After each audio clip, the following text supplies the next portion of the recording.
കോടി പുണ്യമായി മറ്റൊരു ആറ്റുകാൽ പൊങ്കാല.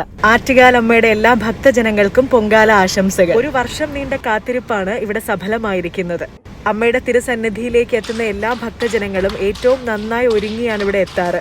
ആന്റിയുടെ സൊസൈറ്റിയിൽ നെയ്ത പ്യുവർ ഹാൻഡ്ലൂം സാരിയിലെ കസ്റ്റമൈസ്ഡ് ഗൗൺ ആണ്, ഒരു ഡ്രസ്സാണ് ഞാനിപ്പോൾ ഇട്ടിരിക്കുന്നത്. ഇതുപോലെ മനസ്സ് വെച്ചാൽ നമ്മുടെ പാരമ്പര്യ വസ്ത്രമായ കൈത്തറി സാരിക്ക് ഒരു വാല്യൂ ആഡഡ് മുഖം നമുക്ക് കൊണ്ടുവരാൻ കഴിയും.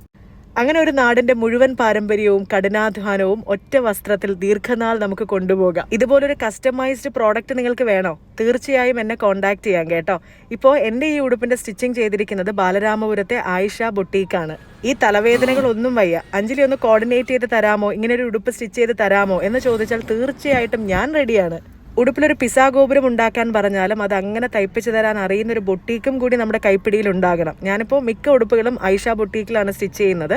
ഇത് മറ്റൊരു പ്രോഗ്രാമിന് വേണ്ടി ഞാൻ യൂസ് ചെയ്ത ഹാഫ് സാരിയാണ്. എങ്ങനെയുണ്ട്? നല്ലതല്ലേ? കസവ് ഒന്നും തന്നെ കട്ടായി പോകാതെ മാക്സിമം ഉൾപ്പെടുത്തിയാണ് ഓരോ തവണയും ഹാൻഡ്ലൂം സാരിയെ മറ്റൊരു പ്രോഡക്റ്റായി നമ്മൾ കൺവേർട്ട് ചെയ്യുന്നത്. ഇപ്രാവശ്യവും അത് അങ്ങനെ തന്നെയാണ്. കളക്ട് ചെയ്യാൻ വന്നപ്പോൾ കണ്ട കല്യാണ ബ്ലൗസ് ആണ്, അടിപൊളിയല്ലേ? അപ്പോൾ ഇന്നത്തെ ദിവസത്തിലേക്ക് പോകാം, വീഡിയോയിലേക്ക്.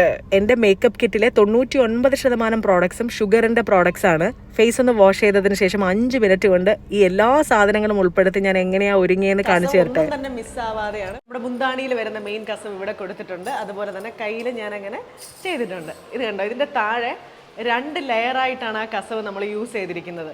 കട്ട് പീസുകൾ ജോയിൻ ചെയ്തിട്ടാണെങ്കിലും 2 ലെയറായിട്ട് നമുക്ക് താഴെ അംബ്രല്ല കട്ട് ചെയ്തിട്ട് നമുക്ക് താഴെ അത് കൊടുക്കാൻ പറ്റി. അപ്പോൾ മാക്സിമം കസവ് ഒന്നും നഷ്ടം വരാതെ ആരെയും ഹേർട്ട് ചെയ്യാതെ ഞാനത് യൂസ് ചെയ്തു.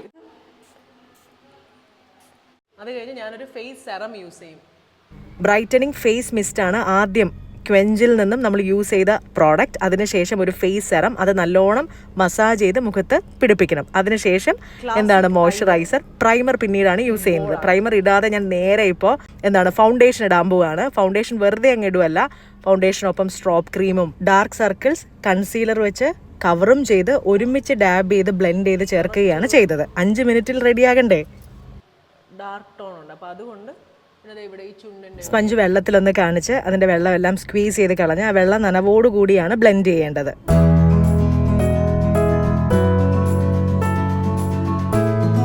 എന്നെ പോലെ ടപ്ലിംഗ് മൂക്കുള്ള സകലർക്കും ആഗ്രഹമാണ് പോയിന്റഡ് നോസ്. അതിനുവേണ്ടി നമ്മൾ കോണ്ടറിംഗ് ആണ് ചെയ്യുന്നത്. ടപ്ലിംഗ് മൂക്ക് എന്ത് ചെയ്യും? പോയിന്റഡ് ആകും.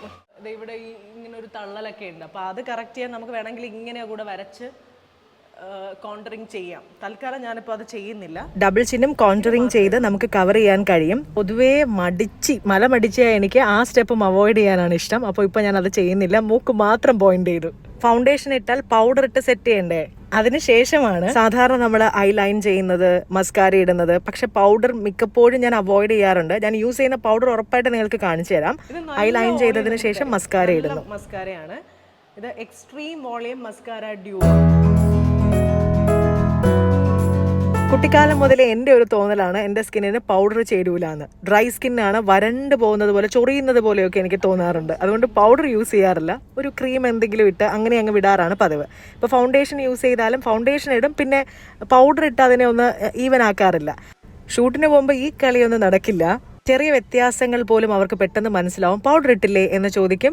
ഇടയ്ക്ക് എന്തെങ്കിലും ഒരു ചേഞ്ച് വരുമ്പോൾ, ഒരു ഡാർക്ക് ടോൺ അടിക്കുമ്പോൾ വന്ന് പൗഡർ ഇട്ട് തരികയും ചെയ്യും. നമ്മൾ ഏകദേശം സെറ്റാണ്. ബാക്കി സ്റ്റെപ്സൊക്കെ ഞാൻ എടുത്ത് പറയാത്ത നിങ്ങൾ കാണുന്നുണ്ടല്ലോ, നിങ്ങൾക്കത് എന്താണെന്ന് മനസ്സിലാവുന്നുണ്ടല്ലോ. അതുകൊണ്ടാണ്. വലിയ വലിയ ബ്രാൻഡിന്റെ മേക്കപ്പ് പ്രോഡക്ട്സ് പോലും എനിക്ക് പലപ്പോഴും അലർജിയാണ്. സെറ്റിംഗ് സ്പ്രേ യൂസ് ചെയ്യാം. ഞാൻ പറഞ്ഞു വന്നത്, ഒരുപാട് പരീക്ഷണ നിരീക്ഷണങ്ങൾക്കൊടുവിൽ ഞാൻ തന്നെ കണ്ടെത്തിയ കാര്യമാണ് ഷുഗറിന്റെ പ്രോഡക്ട്സ് എനിക്ക് അലർജി ഇല്ല എന്നുള്ളത്. ബഡ്ജറ്റ് ഫ്രണ്ട്ലി ആണ്, അതുകൊണ്ട് ഞാനത് ഫിക്സ് ചെയ്തു. അലർജി ഉണ്ടോ എന്ന് എനിക്ക് പെട്ടെന്ന് കണ്ടെത്താം. ആ ബ്രാൻഡിന്റെ ഐലൈനർ യൂസ് ചെയ്താൽ മതി. 5 മിനിറ്റിന്റെ താമസം.